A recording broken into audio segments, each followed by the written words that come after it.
Hello friends, welcome back to my channel Mampi.S Cuisines। Friends, সবাই কেমন আছো? আশা করি সবাই খুব ভালোই আছো। ফ্রেন্ডস, আজ আমি আবারও চলে এসেছি একটা নতুন রেসিপি নিয়ে। আমি আজকে একটু অন্যরকমভাবে এঁচোড়ের এই রেসিপিটি বানিয়ে দেখাবো। এখানে আমার কি কি লাগছে? এখানে লাগছে আমার এঁচোড়, পেঁয়াজ, আলু, টমেটো, আর সিদ্ধ করা ছোলা, আর আদা রসুনের পেস্ট, কাঁচা লঙ্কা, আর একটা প্যাকেট টক দই। আর এখানে আমার মশলার মধ্যে লাগছে চিনি, তেজপাতা, দারুচিনি, গোলমরিচ, লবঙ্গ, এলাচ, কাশ্মীরি লঙ্কা, হলুদ গুঁড়ো, লঙ্কা গুঁড়ো আর ধনিয়া গুঁড়ো। এরপর আমি কড়াইতে পরিমাণ মতো সানফ্লাওয়ার অয়েল দিয়ে দিচ্ছি।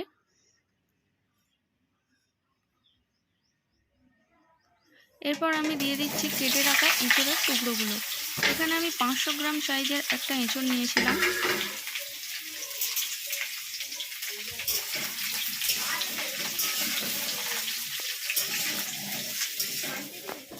এইবার আমি দিয়ে দিচ্ছি কেটে রাখা আলুর টুকরোগুলো। তোমরা তোমাদের পরিমাণ মতো আলু দিয়ে দেবে। কেউ যদি মনে করো আলু দেবে না, নাও দিতে পারো। আলু আর এঁচোড়ের টুকরোগুলো একটু লাল করে ফ্রাই করে নেবে।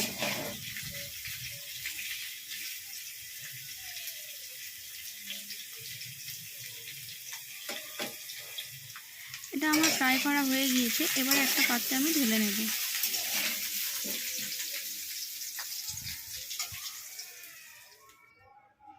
এরপর আমি যে গোটা মশলাটা নিয়েছিলাম সেটা আমি দিয়ে দিচ্ছি।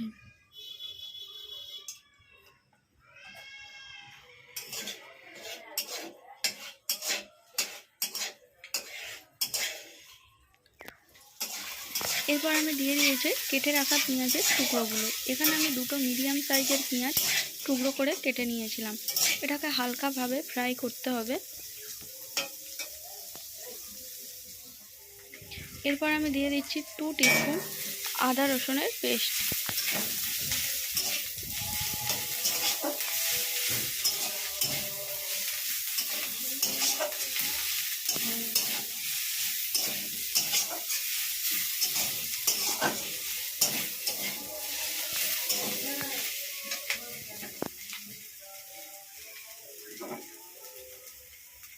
এরপর দিয়ে দিচ্ছি কেটে রাখা টমেটোর টুকরো আর সিদ্ধ করা ছোলা আর কাঁচা লঙ্কা কুচি। হালকাভাবে একটু নেড়ে ছেড়ে ফ্রাই করে নিতে হবে।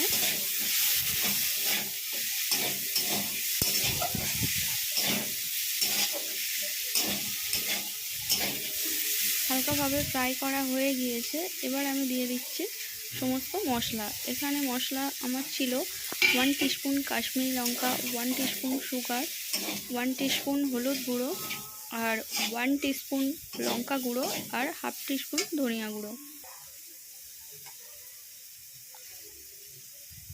এরপর আমি দিয়ে দিচ্ছি লবণ। তোমরা তোমাদের পরিমাণ মতো লবণ দিয়ে দেবে। এরপর আমি দিয়ে দিচ্ছি টক দই।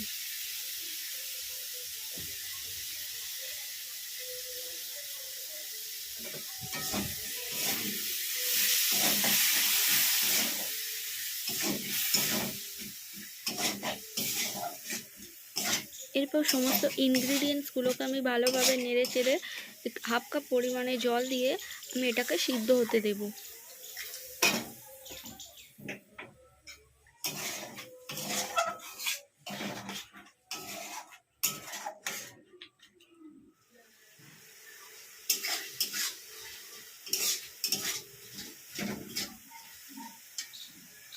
প্রায় অনেকটাই সিদ্ধ হয়ে এসেছে।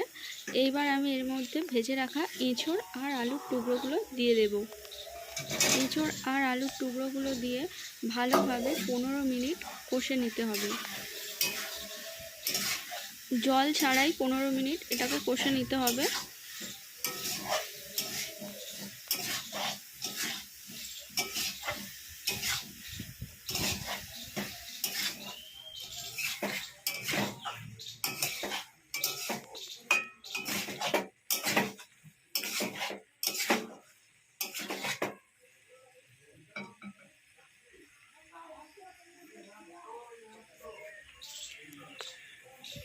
15 মিনিট কষা হয়ে গেলে 15 মিনিট পর আমি এর মধ্যে দিয়ে দিচ্ছি 2 টিস্পুন চিকেন মশলা।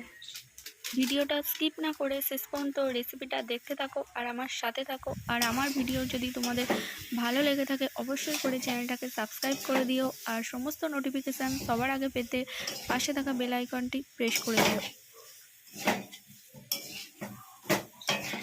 এবার এটাকে ভালোভাবে একটু কষে নিতে হবে। এরপর আমি 2 কাপ পরিমাণে জল দিয়ে ঢাকনা দিয়ে এটাকে আমি সিদ্ধ হতে দেব।